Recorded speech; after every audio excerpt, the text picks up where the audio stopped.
بسم الله الرحمن الرحيم د الله په نوم چې ډیر زیات مهربان پوره رحم لرونکی دی.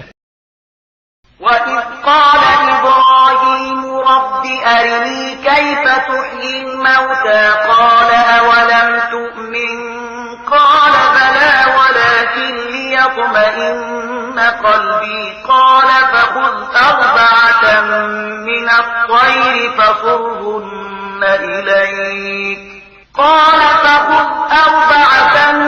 من الطير فصرهن إليك ثم اجعل على كل جبل منهن جزءا ثم ادعهن يأتينك سعيا واعلم أن الله عزيز حكيم.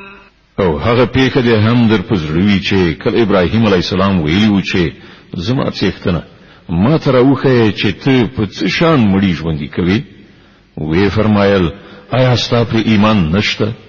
هغه عرض وکړ ایمان خلرم خود زړه ډاډی نه غواړم. وی فرمایل خنو څلور مرغی را واخله وی سره ټوټه ټوټه کړه په خپلو کې ګډي ځان ته مایل کړه بیا د هغو یو ټوټه پر بیلا بیلو غرونو کېږده بیا هغو ته ناری کړه وی به تا ته پزغستا راشي دی خپوشه چې الله لوی واکمن او د حکمت څښتن دی.